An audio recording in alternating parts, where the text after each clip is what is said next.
Well, thank you very much, Brian, and Mimi, thank you so much for organizing this. It's a pleasure to be back in Charlotte. That impeachment,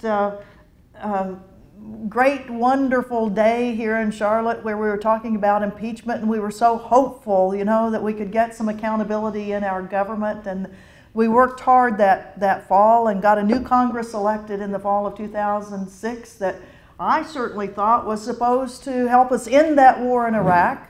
Don't fund the war, that's one way to end it. That's the way we ended it during the Vietnam era. How about a little accountability on torture and things like that? How about, you know, I saw out in your hallway, I mean, the Unitarian Universalist Church is one of the great leaders in you know, what do we stand for? The morality of what America is about. Is it about torture? And your congregation says no, and you have big posters, and you go out and you talk about it to other people, and you are out there on the streets too saying no to torture.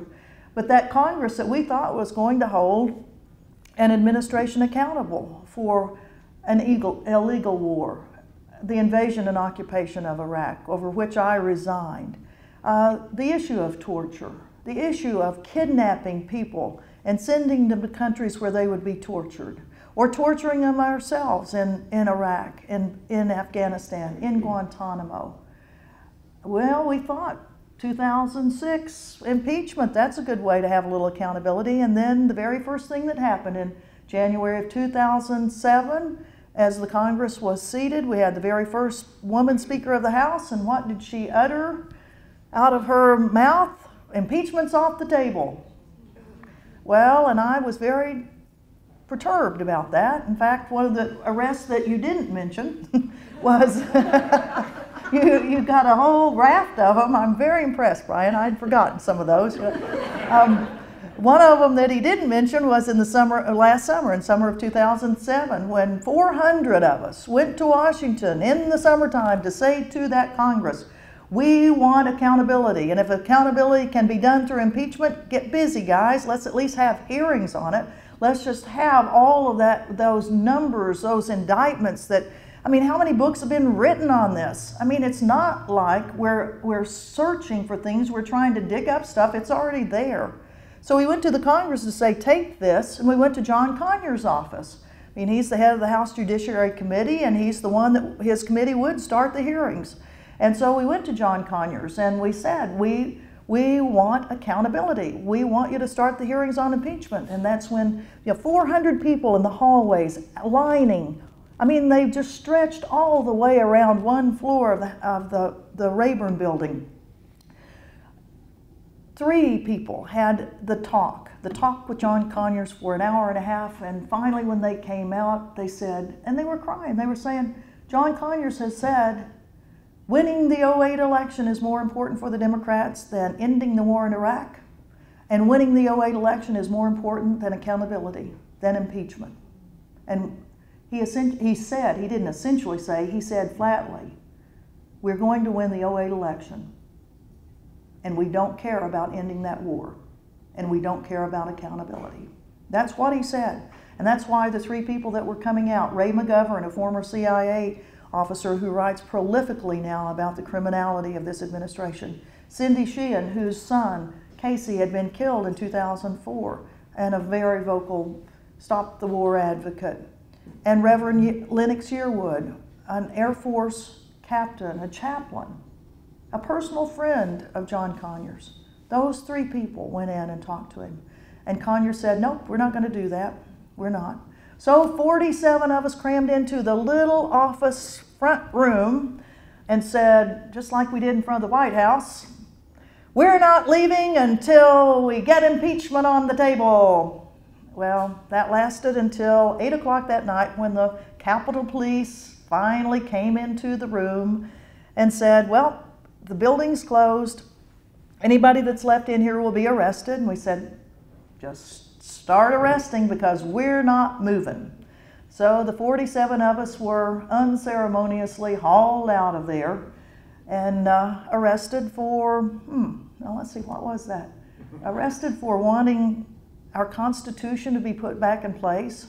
Arrested because The Democrats that were elected said, your Constitution, sorry, we're shredding it. We're taking elements out of the Constitution. Thank you very much. I, as Speaker of the House, can do that. Nancy Pelosi said, I can say the impeachment part of the Constitution is no longer available. So that's why we got arrested, because I think it's our Constitution. I don't think anybody has a right to take that part out of it. And we certainly know George Bush and his team have really done a number on it. And then when you have the people that you worked hard to get elected, they did some of it too. So that's why this election is really important. Oh, wait. Those who have double-crossed us before, I hope they don't get elected. Those who are a hope need to be held accountable. I don't know which side of the spectrum you'll be voting on, and this is not a political thing, but whoever is elected in 5 weeks, a mere 5 weeks from now, if there's any fraud going on in the election, I hope you all hit the streets like we've never done before in 2 elections that are questionable. If a third one goes down and there's massive fraud and we don't hit the streets on it, I mean, what are we? And then on Inauguration Day in January, it'll probably be a very cold day in January. I mean, it conspires to keep the people off the streets because it's so cold. But I hope you're there in your warmest jacket. I mean, it's not a far drive from Charlotte up to Washington, and we're going to need as many people as we can get up there to tell whoever it is that is sworn in as president that we want that war in Iraq ended, that we don't want a war in Iran, that what about Afghanistan? Holy smoke, wow. You know, now that Brian read some of my letter of resignation, there are parts of it, I think I would rewrite part of it, that very first thing. This is the only time my history of working for the U.S. government that I feel I can no longer work for the government. Well, it wasn't like I was a pure suck-up to the 8 different administrations that I served under. I mean, I started during the Vietnam War under Lyndon Johnson. That's when I joined the Army. And then, of all of the things that, well, let's see, how many of you all were protesting the wars in Central America that the United States had something to do with? Yeah, there were a lot of things that were going on. How many protested? Well, let's see, interventions the United States has done, whether it's in the Dominican Republic, whether it's Haiti, whether it's Panama, whether it's Grenada, whether it's Yugoslavia, whether it's Gulf War I, whether it's, and not everybody would say, oh, I wouldn't protest that one. I think that probably we should have intervened on, or maybe not this one. But how many of you protested something during that nearly 40 years I was in the government? Probably every hand will go up.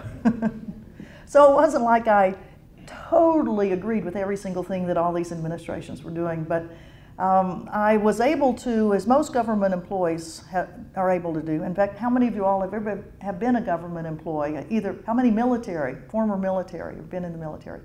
Yeah. How about former civilian side of our government? Yeah. So, I'm sure that you all would probably all say there were policies that some administration cooked up that I just couldn't agree with. I didn't agree with that one. God, what a bunch of idiots that the American public elected this time. Look at the programs they've cooked up for us.